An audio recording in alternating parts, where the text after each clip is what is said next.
Copyright disclaimer under Section 107 of the Copyright Act 1976. Allowance is made for fair use for purposes such as criticism, comment, news reporting, scholarship, and research. Fair use is a use permitted by copyright statute that might otherwise be infringing. Nonprofit, educational, or personal use tips the balance in favor of fair use. Thank you. Now enjoy the show. Hey, everybody. Thanks for tuning in to another episode of Ray Ray's Review. I'm going to be discussing Real Housewives of Salt Lake City, Season 5, Episode 8. And child, like I said before, I'm Team Bronwyn. And after this episode, I'm Team Bronwyn and Team Todd. Team Todd ain't taking no mess. And that's what I'm saying. That's what we need with these husbands. Laying down a doggone law. Have y'all seen it? Ooh-wee. Todd ain't playing. Let me tell you something. When I saw just how prissy and pruny Bronwyn was, I knew for a fact her husband laid down a law. Because she is crossing I's and crossing T's and dotting I's with Seth that nasty house last child. You said nasty house? Now see, Bronwyn, if you watching and listening, child, that was nasty. I'm pretty sure it stank to how all can't no listen.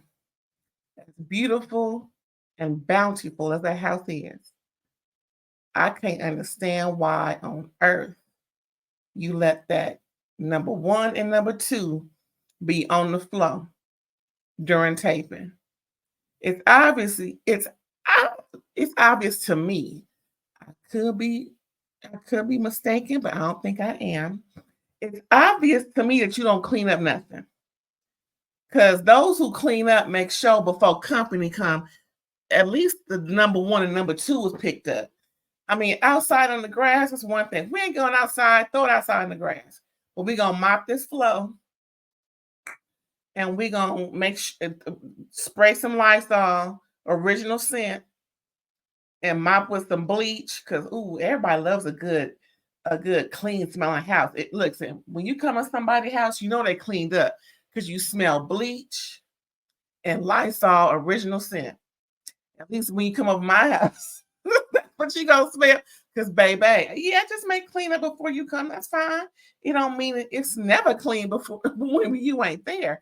I'm just making sure, I make sure everything is where it's supposed to be. And it sure ain't gonna handle number 1, knowing number 2. Just sitting down. Anyway, let me get back to this episode. We're on episode 8. Oh, did I say already? I appreciate you coming in.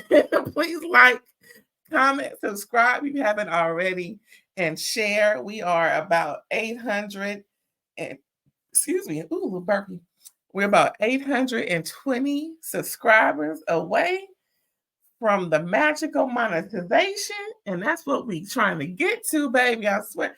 I appreciate everybody. I really do. I think I got a subscriber today, if I'm not mistaken, or last night. Oh, don't even mention yesterday, child. Wasn't it so devastating? We love Kamala, and let's just hope there was a glitch in the system and they find it within the next 60 days. I know we thought, like, what? It wasn't a landslide. What? Anyway, let's get off of that. Ooh, child. Ooh, what's going to happen? Let's get back to this. I don't want to lose no train of thought with this, because, baby, I like to say it was a little dry, but it got good at the end. But yeah, so it's a spa day. We start off with a spa. Yeah, start off with a spa day. Still flustered from what I was just talking about. We start off with a spa day, and that's with Meredith and Lisa. And they have me at spa day. I said, ooh, a spa day. I just had a spa day last Monday. Child, ooh, it felt so good. Oh, just a soak and all that minerals and spices and herbs and everything they put in there and mentholatums and oh yes, and a cute excuse me, and a cute little breakfast, a little avocado toast with some onion, a little arugula. Yes, yes. And a cute little sugar-free iced tea. Because we at the spa, you want to soak it all in. You don't want to have no impurities going on. So you're gonna have a cute little breakfast and maybe a cute little lunch, right before you leave or whatever the case may be. Something light, like a cute little salad, nothing heavy, because they do got some heavy stuff there. But child, yes, I had a great day. Ooh, when they said spa day, it just perked me up, child. So listen, Meredith talks about her bar mitzvah and how she wants everybody, there and everybody who can be there, family, friends, everybody, including us. I'm sure we're gonna be there too, child. And then Lisa tells what's her name? Meredith, that she has spoken to Heather and she's gonna come up. Then they flash back to Lisa driving up to the spa because apparently it's on the mountain somewhere, child.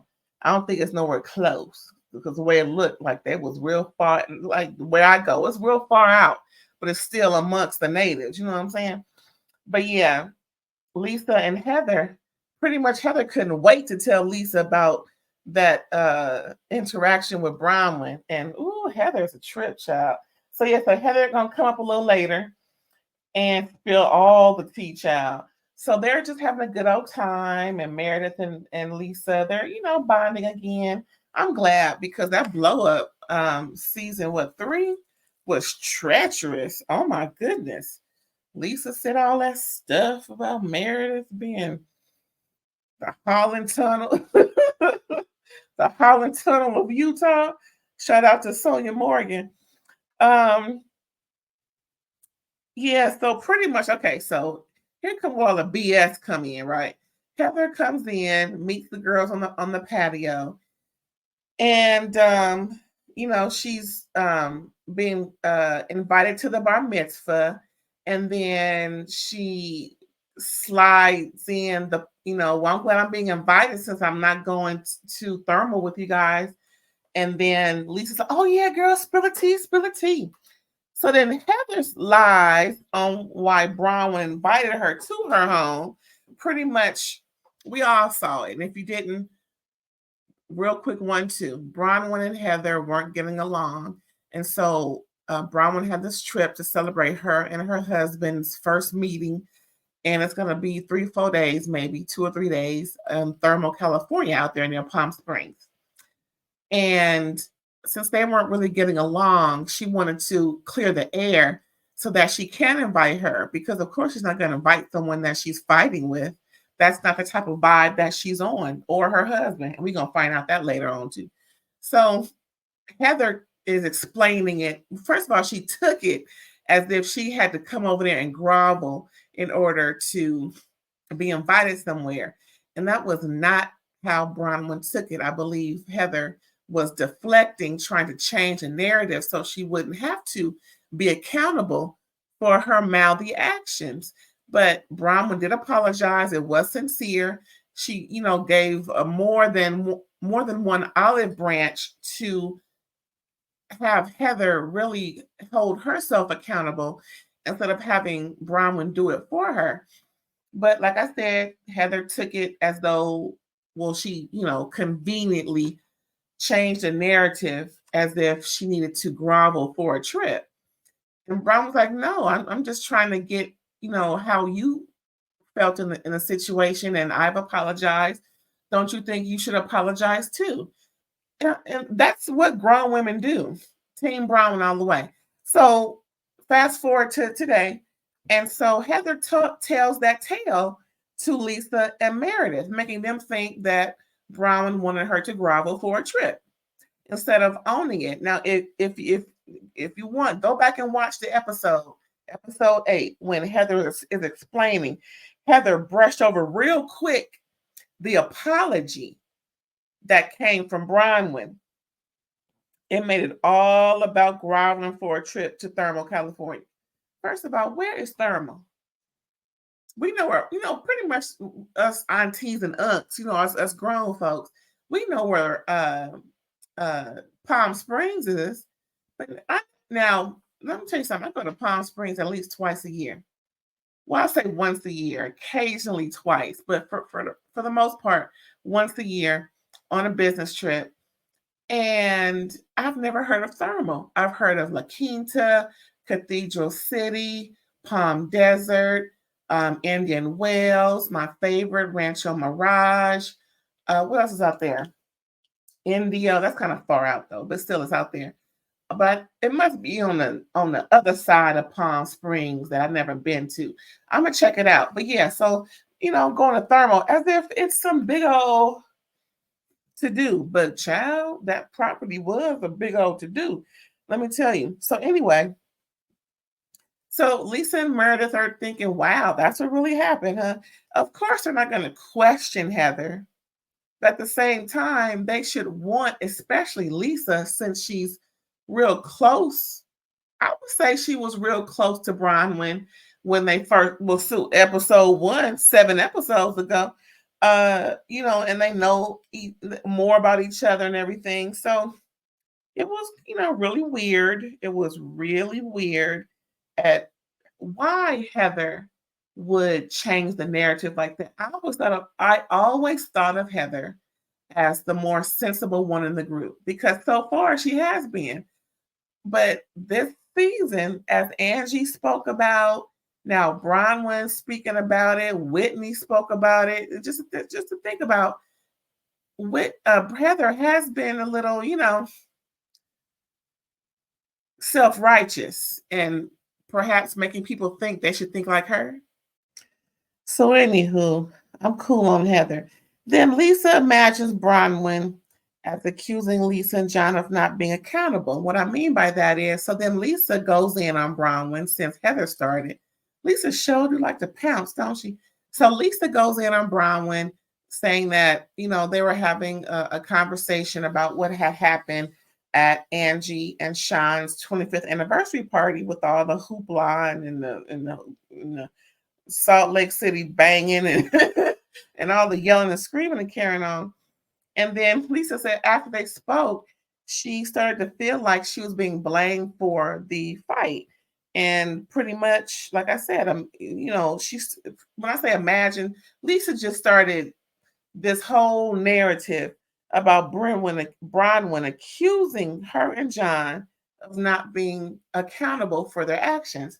Nothing like the sort. I think Lisa just jumps on or creates narratives to stay on the show and then argues with people because she's loud and obnoxious and that's what the camera likes. I don't know. It's just something weird because it doesn't come from a genuine place of reality, is what I'm saying.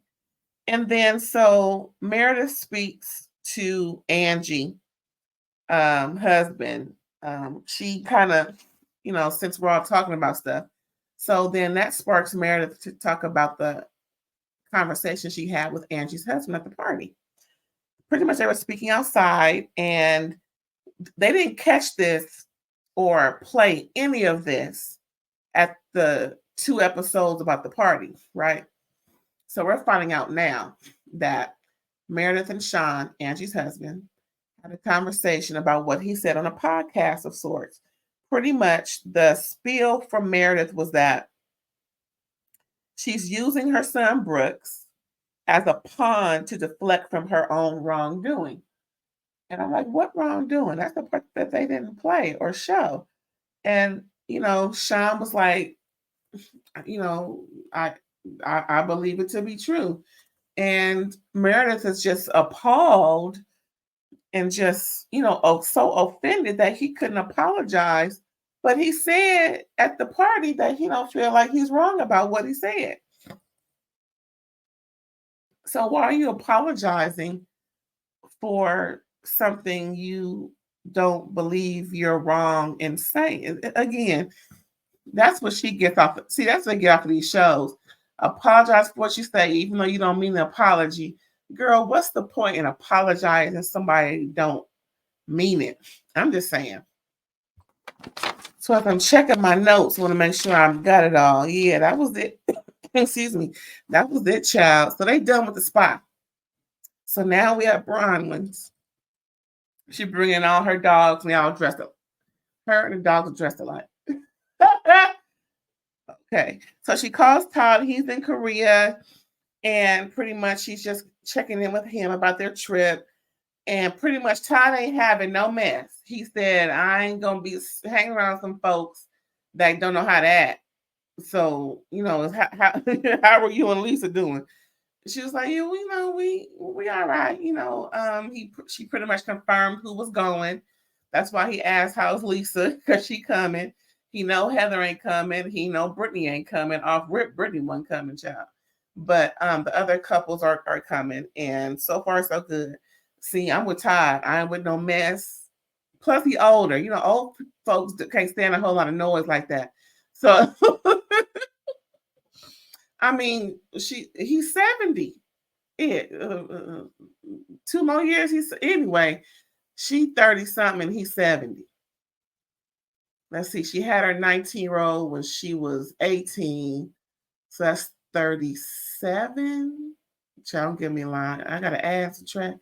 See, 17. Wait, 19 plus. Yeah, she about 36, 37, and he's 68, 79, 69, 70, something like that. Anyway, he old and he ain't got time for no shenanigans. So next we see them getting ready for the trip. See Angie and Sean talking about Lisa being mean and how he has noticed how mean she's been to his wife and Angie said, yeah, I should have nipped this in the bud a long time ago. He was like, yeah. So pretty much, same thing like what Tisha said on Love and Marriage Huntsville. I reviewed that too, by the way, y'all. Y'all can check my library and go watch that. Just like Tisha said about when Shanita called her the ox at the first time meeting her, and then later on in other conversations and different days, it became a little more serious to Tisha. But that's because Tisha didn't nip it in the bud, and so pretty much, they straighten all that out. But I say that to say this: you got, like I've been saying in all my look, I review so much stuff. And it's always a time when I say you got to nip stuff in the bud when it happened, because when you let it fester and let it linger, it's gonna mess you up. It's gonna mess up the issues with you and that person. It's gonna exacerbate into something that ain't cute. I'm just saying. So look, almost every review I got something going on like this. When folks is doing stuff and won't stop, can't stop. No diddy. It's like nipping it, but people want to stay on the show and let stuff linger, make sure they got a spot on the show. Nah, nip that in the bud. If they don't like it, you can talk about it again, but you need to let them know at the time. Don't be letting stuff linger. Child, y'all too old for this.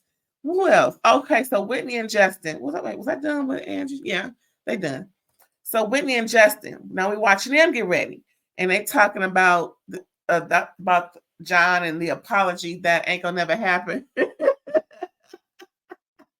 Listen, I'm Team Whitney and Team Justin on this one. I know I'm kind of like against Lisa in this episode, huh? Well, Lisa tripping. Anyway, I'm with Whitney and Justin. Lisa came over there yelling and screaming at my husband. First of all, again, I keep saying the same thing over and over. You can't come my husband crazy and think, or my man. Hello. Look, I'm strictly diggly, so that's all I'm gonna deal with. Whoever, if he is with me, hello, and we a couple in one way or another. You can't no BYTCH come in my man any kind of way. Just how Yandy handled Jasmine's friend on Love and Hip Hop Atlanta when she was trying to talk mess about Yandy's. Oh wait, they ain't even married. Mendici, that's her baby daddy because she never turned in the paperwork. Anyway, like I was saying, husband or no husband, if that's my man, you can't talk to him all kind of crazy. Now, I'm gonna be with somebody who ain't gonna be doing nothing like that to make you feel that way. But in case you feeling froggy, leap this way. Because you can't leap that way. That's a grown man. It ain't gonna be no man on man, nothing. No. You say he did something, talk to me about it. But what you ain't gonna do is be yelling and screaming like Lisa was, cussing at him. Oh, you can't do that. No, no, no, no, no, no, no, no. Cussing at him and carrying on and threatening to call uh CSI and PIs trying to get info on people. Lisa, anyway, so yeah, the apology ain't going. Lisa, now we with Lisa and John. They talking about talking about the trip. Of course, talking about Angie and how she hopes things are good with Angie. Then she talking about Whitney. She said, "Oh Lord, not Whitney." And how are you and John? And how are you and Justin? John and Justin are good. They had they tay-to-tay, and they ain't trying to have no beef, no pork, no turkey, no lamb. They good. Then she starts going in, well, I'm still owe that apology. And John was like, yeah, no, I don't think that's gonna happen. He has to think about it, but don't count your chickens. And then she's, went in talking about Angie a little bit more and how she feels bad because that whole thing about her parenting. And then she went on about Henry and how he had a failed birthday party, announcing it all late, and his friends going to the other kid's birthday party or whatever that was, and no one came to his. I'm like, girl, well, that's what happens when you do stuff late. Why is it late? You know his birthday is at the same year every year. How old is he?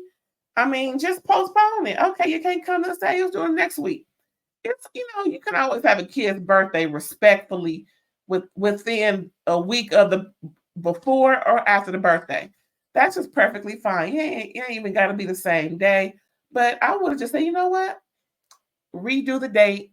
No big deal. But I wouldn't. But if he knew it was something else going on that day, I would not have pressed the issue. I wonder why she thought they would come to his versus the other. I mean, I don't know. But I guess he'll be all right. He's just gonna play some video games and chill out. So next we have everybody on a private jet to Thermal. How cute. We got Bronwyn and her man, Angie, her man, Meredith, her man, Whitney and her man, Lisa and her man. Yay. Mary couldn't come. Mary said she had to stay and hang out with her son. So we're wishing him the best. We all know he's going through some substance use issues, and I'm pretty sure that's why Mary was staying. It seems like every time they show Mary and her son, or Mary talking about her son, it's kind of known that he's going through these, I think he's in some type of rehab situation.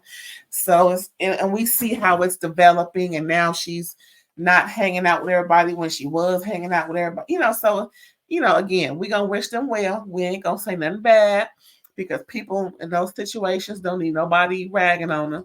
They just need support. So big ups to them. What else going on, child? So yeah, private jet. They had a good time. Seth wants something to drink, although it was 7:00 in the morning. Meredith was like, "Are you kidding?" No, I ain't kidding. So what? It's 7 p.m. somewhere. I'm just saying. I'm with Seth. So when they get there to the house, it's a big old estate. It got horse stables, a big old nice pool. Ooh, that pool look good. Volleyball, racquetball, whatever ball you can do, like when they got the sand out there in the net. Any type of ball that works, racket, whatever. What's the other thing I saw? A lake where they can just, play around in or whatever. It was just a big old, it seemed like it was off of a golf course, but it has to be at least 2 acres big, at least 2. The house is impeccable. Ooh, that place look good. Anyway, so Seth know his woman needs a tub. So he tells John, I need to go find this bathtub he still got his bag on his shoulder. He was like, listen, if I want to have fun, I'm gonna need to have a bathtub for my wife. And John was like, I hear you. I'll come with you. So they go searching the house where everybody else is getting acquainted and saying hey, and at least coming in the door. And he's beeline for the bathtub, and child, wasn't no bathtub. So then they show Whitney talking to Justin, and she's pretty much letting him know, I can't believe this place. This is great. We've been out with friends, but this is really great. And I want to make sure we make a good impression, pretty much. So that's why you see Whitney acting the way you do. I know that's right. You won't want to make no waves. They done went all out, flying us here. There's great accommodations. I mean, just impeccable, just, top notch, top tier. I don't blame her. I'll be her best friend for the meantime. I'm just saying. So now this is the humdinger for me. We see this lady come in. She's the jeweler. And apparently the jeweler came all the way from LA, which is a good at least 2-hour drive. At least 2-hour drive. And she brought jewelry for Bronwyn to pick because her husband likes to buy her nice things. Now listen to this. $4 million necklace. $1.4 million earring studs to match. That's all she brought. So that pretty much that's what Bronwyn was looking at. I need to bring this because my husband's gonna be here. And the husband, okay, yeah. He likes to, like she said, he likes to do things for me. I know that's right. I would do the same. I would do the same thing. Me and Bronwyn are just kindred spirits. I mean, we are so much alike in a way. Of course, I don't have millions of dollars and no man like that to be splurging on me like that. If he could, he would. However, $4 million for the necklace, 1.4 for the earring. Ooh, them studs was cute. And the carat, I forgot to ask how many carats it was. That was big. I mean, probably the inset of a dime big. That was huge. What? 4 carats? I don't know. Don't give me a line, child. But $4 million for the necklace, 1.4 million for the studs. I know that's right. So then Seth comes to meet the girls outside. They're just chilling. They done got acquainted with the house, put their stuff in their room, and they're chilling under the shade in the chairs, and then Seth comes over to Meredith and lets her know he has some news that he has to leave first thing in the morning. She's like, what? And then in her confessional, she's going in on how they made a promise and a pact not to do that to each other. And this ain't cute because that's what happened as to why they was broken up in season 2, child. So anywho, she don't like it at all. She is not, So then a little bit later, they all get in the water and they're having a good time until Heather's name comes up. So Bronwyn goes to the bathroom, and then the ladies are like, oh, I wonder how Heather's doing. Oh, Heather. So then Lisa has the audacity to call Heather, child, and showing her the everybody, hey Heather. And they're like, what? So Bronwyn comes back like, what? You gonna call? Oh, that's who you're talking to? Oh. So she sat out in the pool looking at her like, yeah, we about to go at it. So pretty much Bronwyn checks Lisa after she hangs up the phone about loyalty. So pretty much Lisa expects Bronwyn to be loyal to a fault. But when it comes to Heather, she seems to want to take Heather's side. Lisa can't handle her. Lisa, she can't handle Bronwyn because everything Bronwyn said was true. Lisa is just trying to backpedal and pussy pop out of all of that accountability So then Lisa just, comes over and tries to, tell Bronwyn, explain to her a little better as to why, she, as pretty much as to why she's been saying and doing, and pretty much trying to convince Bronwyn that that's not really what's going on. So Todd tells the fellas, I think we need to check on these ladies. They get a little loud. So he come over. He's like, hey, we hear a lot about Heather. Why don't we call her? And then and she said, we already did. That's why we're fighting. But, and so Bronwyn gets a little more upset. And pretty much, because Lisa won't hold Heather to the same standards. And Bronwyn makes an excellent point, like she has been doing. Y'all can talk mess about people, but when I do it, it's the issue.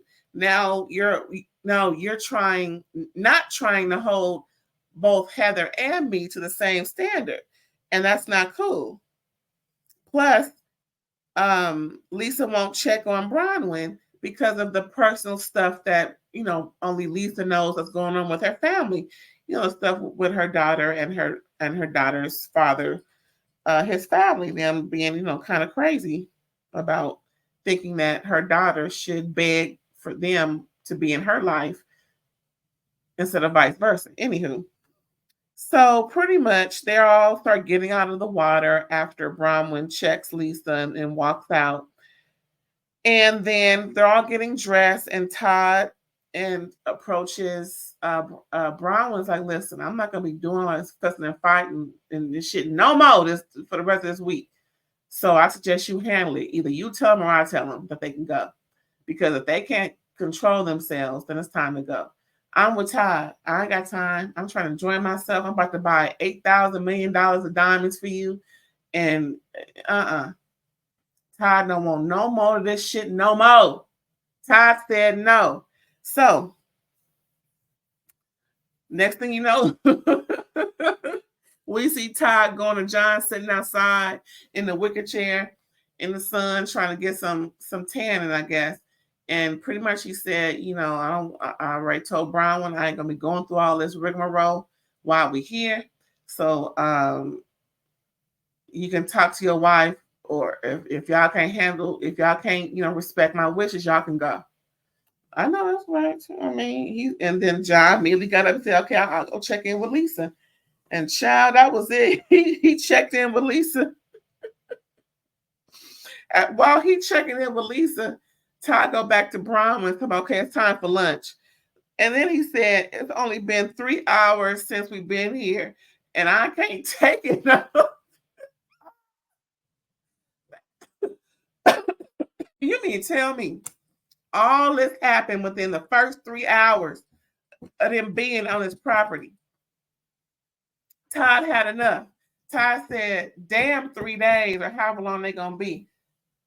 Not with all this. I'm going to tolerate at the most 3 hours, and your time is up.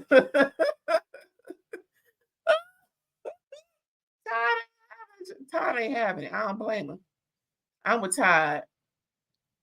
Team Todd. What I was saying, y'all, that tickled me so much. I had to get, oh Lord. Oh, that was funny. Y'all, that was Real Housewives of Salt Lake City, season 5, episode 8. Child, I'm gonna give you some water because my throat starting to crack. Todd ain't having it. Todd ain't having it. And that's that on that. All right, y'all. Thanks for tuning in. If you like it, please click that finger. Please subscribe and make sure the bell is black. And please share if you like it. Leave me a comment. If you've seen the show, let me know. Maybe I missed something, or maybe I got something wrong. Or if you agree, whatever you want to say. We can go back and forth.